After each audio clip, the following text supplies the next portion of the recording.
1997 में लालू प्रसाद यादव जेल जाते हैं और जेल जाने से पहले ही वो मुख्यमंत्री के पद से त्याग पत्र दे देते हैं।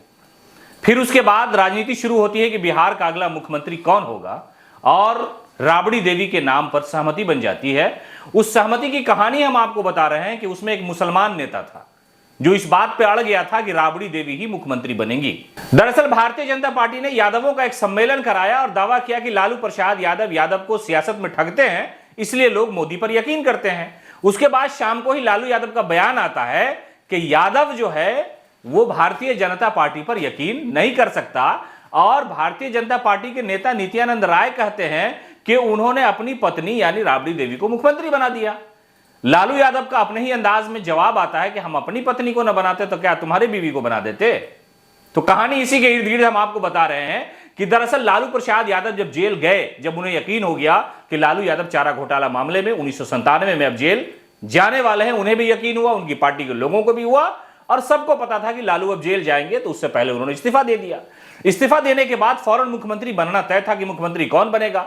कई लोग उसमें रेस में थे, लेकिन एक मुसलमान नेता ऐसा था जो राबड़ी देवी को डांट देता है और कहता है कि मैडम आप चुप रहिए, जो कहा जा रहा है उसको सुनिए और आपको मुख्यमंत्री बनना है, हम लोग चाहते हैं कि आप मुख्यमंत्री बने। दरअसल उसका नाम है प्रोफेसर जाबिर हुसैन। बिहार विधान परिषद के सभापति भी रह चुके हैं, बड़े कद्दावर नेता थे एक जमाने में। लालू प्रसाद यादव के जेल जाने के बाद राबड़ी देवी को मुख्यमंत्री बनाने का प्रस्ताव आता है और वहां पर उनकी पार्टी के विधायक थे रामदेव यादव। रामदेव यादव ने बंद कमरे में मीटिंग के दौरान कहा कि राबड़ी जी आप मुख्यमंत्री बनेंगी। राबड़ी घबरा गई। राबड़ी ने कहा कि यह कैसे हो सकता है कि मैं इतना बड़ा राज संभाल लूं, मेरे पास तो बहुत सारा तजर्बा है भी नहीं।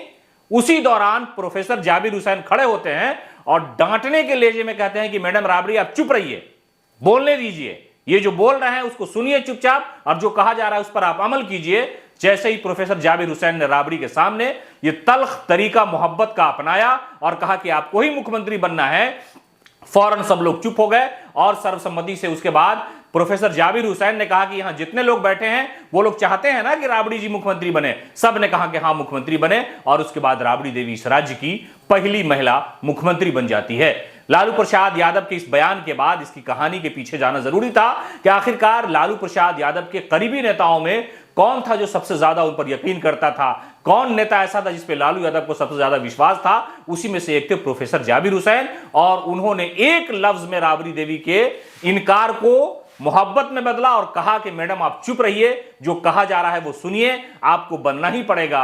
और उसके बाद राबड़ी देवी मुख्यमंत्री बनती हैं। ये कहानी सियासत की लंबी चलती है। उसके बाद उनकी पार्टी बच जाती है और उसी का तज़किरा लालू प्रसाद यादव कह रहे थे कि हम अपनी बीवी को मुख्यमंत्री अगर नहीं बनाते तो मेरी पार्टी टूट जाती, इस राज्य में विकास नहीं होता। तो नित्यानंद राय यह चाहता है कि हम उसकी बीवी को बना दें। हमने जो फैसला लिया, राबड़ी को सम्मान मिला, महिलाओं को सम्मान मिला, पार्टी बच गई और वो मुख्यमंत्री बन गई। मुख्यमंत्री बनाने के पीछे कहानी थी प्रोफेसर मोहम्मद जाबिर हुसैन की।